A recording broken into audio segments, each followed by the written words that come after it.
നാൻസിയുടെ വീട്ടിലെ അരുമയായ പൂച്ചക്കുട്ടിയായിരുന്നു മിസ്റ്റി. അവൻ വലിയ വിശ്വസ്തനും എലിയെ പിടിക്കാൻ സാമർഥ്യവും ഉള്ളവനുമായിരുന്നു.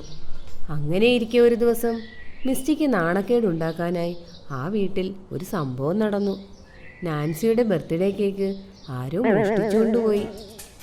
ഇവിടെയുള്ള എലികളെയെല്ലാം താൻ അകത്താക്കിയത് കാരണം ഒരു എലി പോലും വന്ന് കേക്ക് മോഷ്ടിക്കാൻ സാധ്യതയില്ല. പിന്നെ അറിയാതെ ഞാനെടുത്ത് കഴിച്ചതാണോ? ഏയ്, ഞാനൊന്നും എടുത്ത് കഴിച്ചിട്ടില്ല, മിസ്റ്റി മനസ്സിൽ പറഞ്ഞു.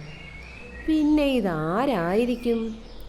പക്ഷേ ഇതാരാണ് കഴിച്ചതെന്ന് കണ്ടുപിടിച്ചേ മതിയാകൂ, ഇല്ലെങ്കിൽ ഈ മോഷണം എൻ്റെ തലയിലാവും എന്ന് മിസ്റ്റിക്ക് മനസ്സിലായി.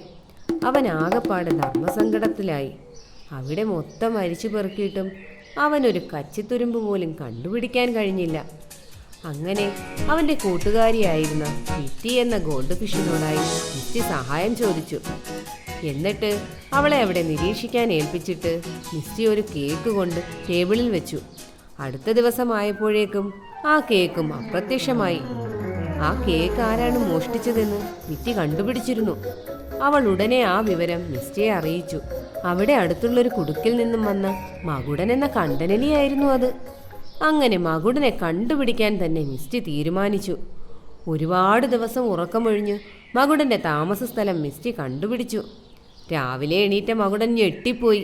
അതാ സാക്ഷാൽ മിസ്റ്റി തൻ്റെ വീടിനു മുന്നിൽ. ഓടി രക്ഷപ്പെടാൻ കഴിയില്ലെന്ന് മനസ്സിലായ മകുടൻ അവസാനം മിസ്റ്റിക്ക് വാക്കുകൊടുത്തു, ഇനി മേലാൽ മിസ്റ്റിയുടെ വീട്ടിൽ കയറി മോഷ്ടിക്കില്ലെന്ന്. അതിനുശേഷം മിസ്റ്റിയുടെ വീട്ടിൽ കയറി മകുടൻ ഒന്നും തന്നെ മോഷ്ടിച്ചിട്ടില്ല.